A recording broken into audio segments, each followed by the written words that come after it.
विमल, पोलो, जोबा केसरी, हर पल मनाओ केसरी त्योहार। For being with us RP Singh, भाई ये तो चुनाव आयोग कह रहा है अमित शाह जिस पर सीमेंट लगा रहे हैं नागरिकता तय करेगा। सुप्रीम कोर्ट ने ताकीद किया था नागरिकता तय करने का अधिकार है ही नहीं चुनाव आयोग को, वो तो होम मिनिस्ट्री का काम है। गरिमा बहन नमस्कार। आपने अभी आर्टिकल 326 के बारे में बताया, शायद पढ़कर भी सुना है। मैं उसी में से एक लाइन पढ़ देता हूँ। उसमें age requirement, voters must be at least 18 year of old and citizenship must be citizen of India. ये आर्टिकल 326 का प्रोविजन है जो चुनाव आयोग को छूट देता है सारे के लिए। अब उसमें ठीक है, कुछ 11,000 वोट आप कह रहे हैं कि डुप्लीकेट रह गए होंगे, वो प्रोसेस है, ये ऑनगोइंग प्रोसेस है। और जो लोग चुनाव लड़ते हैं उनको समझ लगता होगा कि ये प्रोसेस कभी ऐसा खत्म होने वाला प्रोसेस नहीं है। आपने चुनाव आयोग ने अपनी तरफ से सूची पूरी तरह ठीक करी, उसमें फिर कोई कमी रहेगी फिर ठीक होगी, ये प्रोसेस है। और इसमें पर ये जरूर है कि ये जो SIR है इंटेंसिव रिवीजन है और उसको होना जरूरी है। और आपने अभी कहा कि विदेशी एक मिनट और दे दीजिए। और विदेशी नागरिक की बात की, एक मैं दो नाम देता हूँ आपको, 2-3 नाम देता हूँ। मोहम्मद कमरुद्दीन, ये 1996 में असम से चुनाव लड़ गए थे। बाद में इनकी नागरिकता का प्रश्न उठा, इनके पास पाकिस्तान का पासपोर्ट था। जनमुख विधानसभा में चुनाव लड़े थे 1996 में, पाकिस्तानी थे। ये हुआ इस देश में, बीच में होता रहा, परंतु ये नहीं कि ये ओवरऑल हो रहा है, परंतु बीच में जो कहीं तो होता है। ये तो आज बाकायदा अमित शाह ने संसद से ऑथेंटिकेट किया। अनुराग ठाकुर के बयान को पहली बार ऑन किया देश के गृह मंत्री ने कि हमने इत्तला की थी वायनाड में भी फर्जी वोटर, रायबरेली में भी फर्जी वोटर, डायमंड हार्बर में भी फर्जी वोटर, कन्नौज में भी फर्जी वोटर, मैनपुरी में भी फर्जी वोटर 2024 में। तो फिर तो लोकसभा चुनाव पूरा ही फर्जी हुआ फिर तो। जी, आज से पहले आपके अनुसार से आज से पहले जितने चुनाव हुए सब फर्जी हैं, ऐसा नहीं होता बहन। ना वोटर लिस्ट के अंदर गलतियां होती हैं। अरे सर, आज देश के गृह मंत्री आपका जो एजेंडा है में कहा कि हमने जानकारी दी थी इस बात की कि वायनाड में और रायबरेली में फर्जी वोटर हैं। उसके पहले अनुराग ठाकुर ने कहा था कि 6 लोकसभा क्षेत्रों में फर्जी वोटर है। उसके पहले राहुल गांधी कह रहे थे कर्नाटका में फर्जी वोटर थे। तो फिर तो पूरी वोटर लिस्ट ही फर्जी हो गई ना 24 की। जी, आप जो जिस एजेंडा पे लाना चाहती हैं वो मैं समझ रहा हूं, वो जरूरी भी आपके लिए कि आप ये साबित करना चाहती हैं कि इस देश में चुनाव प्रक्रिया, अरे वापस मैं बहन आप पूरा बोल लीजिए फिर मैं बोलूंगा। इस देश में चुनाव प्रक्रिया पर आप प्रश्नचिन्ह कई दिन से कोशिश कर रही है, लगे रहिए, अच्छा बात है, परंतु देश के वोटर्स ने उसको नकार दिया। सिरे अभी कोशिश की थी राहुल गांधी ने फर्जी वोटर के नाम पे आपको सब डर लग रहा है क्या अमित शाह के बारे में बोलने पर? ये मैं थोड़ी कह रही हूं, ये आज संसद में अमित शाह ने कहा। हो गया, अमित शाह जी ने क्या कहा कि फर्जी वोटर हैं, उसमें क्या शक है? हम तो खुद मानते हैं कि फर्जी वोटर रहते ही हैं। अच्छा। डुप्लीकेट वोटर रहते ही हैं, मरे हुए लोग भी वोटर बने रहते हैं, इसमें कोई शक नहीं है। इसलिए तो ये SIR की प्रक्रिया शुरू हुई ना, कि पूरे देश में SIR की प्रक्रिया हो, जहां तक हो सके संभव इसको ठीक करना चाहिए, शुद्ध करना चाहिए।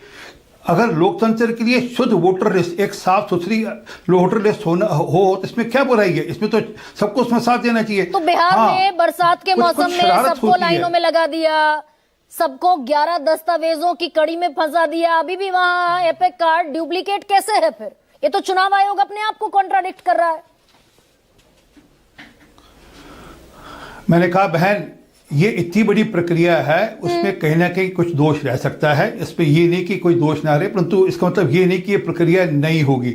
आप अपना एजेंडा चलाते रहिए, आप हफ्ते में 2 डिबेट करिए जरूर इस पे, और कोशिश करिए कि आप ये साबित करिए कि मोदी जी जो जीत कर आए थे वो गलत जीत कर आए थे, और राहुल गांधी को जीतना था, गलती से मोदी जी जीत गए। और बिहार के अंदर इसी प्रकार हुआ, हरियाणा में इसी प्रकार हुआ। दरअसल आरपी सिंह, ये बड़ा आसान है क्या? मैं 2 बड़े गणमान्य लोगों का बयान कोट कर रही हूं, आपको गरिमा सिंह इंपॉर्टेंट दिखाई दे रही हैं। अरे भाई, मैं क्या ही हासिल कर लूंगी इस देश में?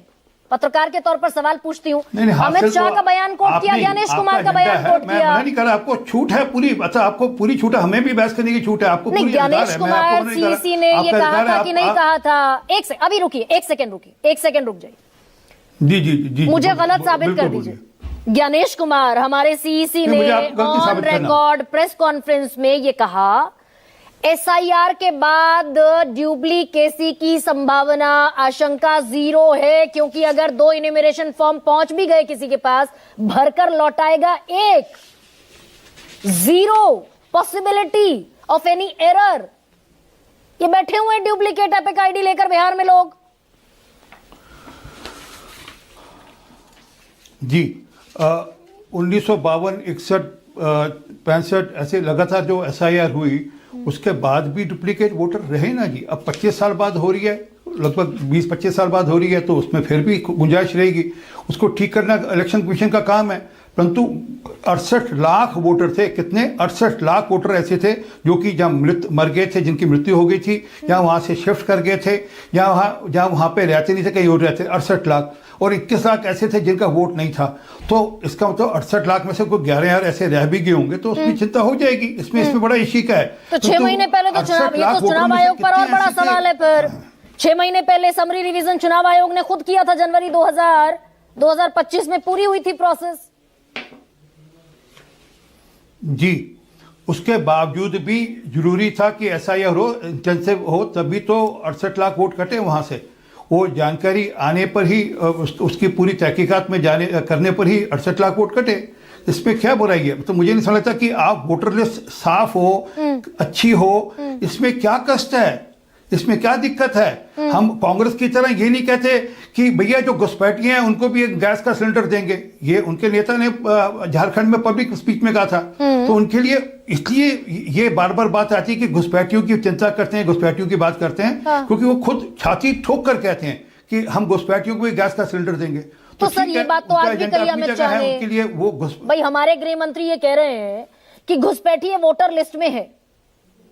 आरपी सिंह ये कहा ना आज, पीएम और सीएम घुसपैठिए नहीं तय कर सकते। ये देश के गृह मंत्री ने कहा कि नहीं कहा?